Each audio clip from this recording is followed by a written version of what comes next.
Waboon arsii bahaa aanaa asaakoo keessatti loltoota bilchiginnaa haleeluu beeksise. Gaachanni sabaa waboon zoonii kibba bahaa Oromiyaa fi Oromiyaa zooniilee mara keessatti humna diinaa irratti tarkaanfii fudhachuun waraana PP haleelee du'aa fi madoo taasisuun injifannoolee boonsaa galmeessaa jiraachuu beeksise. Bifuma wal fakkaatuun zoonii Harsadee godina Shawaa bahaa aanaa Liibaan Cuqqaallaa keessatti waboon tarkaanfii sirriitti qindaa'e fudhachuun waraana PP haleelee injifannoo olaanaa galmeesseera. Godina Harargee bahaa aanaa Qarsaa Araddaa Baallaa Laangee fi naannoo ishee keessatti ergamtuu waraana PP midhaan ummataa guuruu fi kophee milishaa bitaa jechuun ummata rakkisaa jiraachuun dhaga'ame. Gurraandhala tokko 2026 ashamaa harka fuune hordoftoota miidiyaa walabummaa Oromiyaa kanneen hangafoota oduutii bal'ina oduutii fangaduma sagantaa keenyaatti naa waliin turan afeerraa kooti.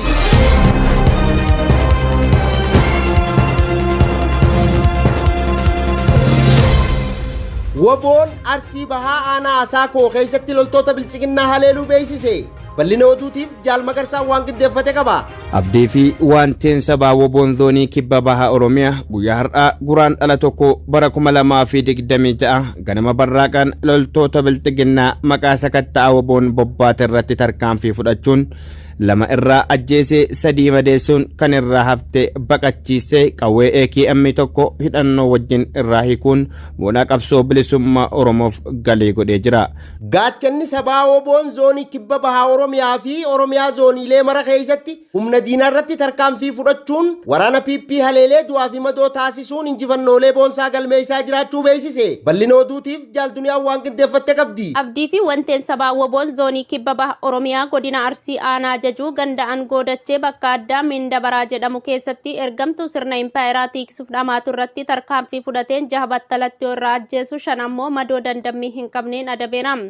Guyyuma kaleessaa zoonii Madda Albuudaa godina Gujii bahaa ona saba booruu iddoo addaa baayaa bakka jedhamtutti waboon tarkaanfii ilaalessaa waraana PP irratti fudhateen humna diinaa 5 du'aan yoo adabu 3 ammoo madoo taasisuu ajajaan waboo bakkichaa miidiyaa walabummaa Oromiyaatti himeera. Dabalataanis onuma kana ganda bikkee bakka addaa eelaa booruu jedhamu keessatti waboon tarkaanfii fudhateen humna diinaa 7 ajjeesee 10 madoo taasisuun injifannoo boonsaa galmeesseera. Gama meeshaatiin bireenii tokko AK5 rasaasa kilaashii 500 rasaasa bireenii 100 boombii F1 fi bilbila harkaa 5 dugda diinarraa hiikuun mooraa qabsoo bilisummaa Oromoof galii taasiseera. Injifannoowwan kunneen murannoo qindoominaa fi cimina humna waboo kan mul'isan yoo ta'u qabsoon bilisummaa Oromoo sadarkaan gara injifannoo olaanaatti tarkaanfachaa jiraachuu isaa ifatti agarsiisa. Waboon nageenya uummataa eeguu fi cunqursaa balleessuu fi bilisummaa dhugaa fi walabummaa mirkaneessuuf qabsoo isaa itti fufaa jechuun ajajaan waboo bakkichaa ibseera. Injifannoon uummata Oromoof. Zoonii Harsadee godina Shawaa bahaa aanaa Liibaan Cuqqaallaa keessatti waboon tarkaanfii sirriitti qindaa'e fudhachuu waraana PP haleelee injifannoo olaanaa galmeesseera. Bal'ina oduutiif Jaal Magarsaa waan qindeeffate qaba.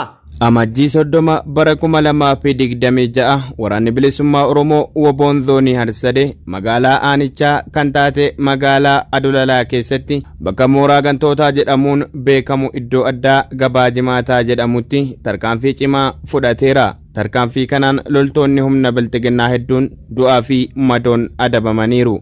Duulli kun kan raawwatame humna diina naannoo kana keessatti bobba'ee ture bakka mooraa gantootaa jedhamuun beekamu iddoo addaa gabaa jimaataa jedhamutti tarkaanfii cimaa fudhateera. Tarkaanfii kanaan loltoonni humna bilchiginnaa hedduun du'aa fi madoon adabamaniiru.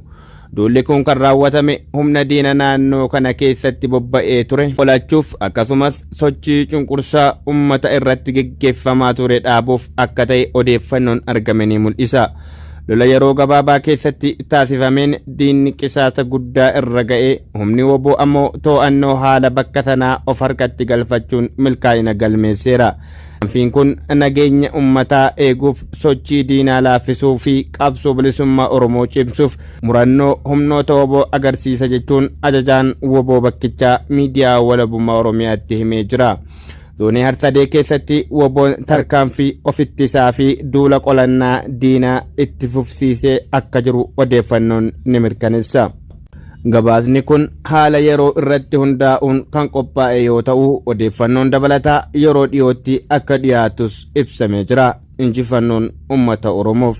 godina Harargee bahaa aanaa qarsaa araddaa baallaa laangee fi naannoo ishee keessatti ergamtuu waraana PP midhaan uummata irraa guuruu fi kophee milishaa bitaa jechuun uummata rakkisaa jiraachuun dhaga'ame. Bal'ina oduutiif jaalduniyaan waan qindeeffatte qabdi.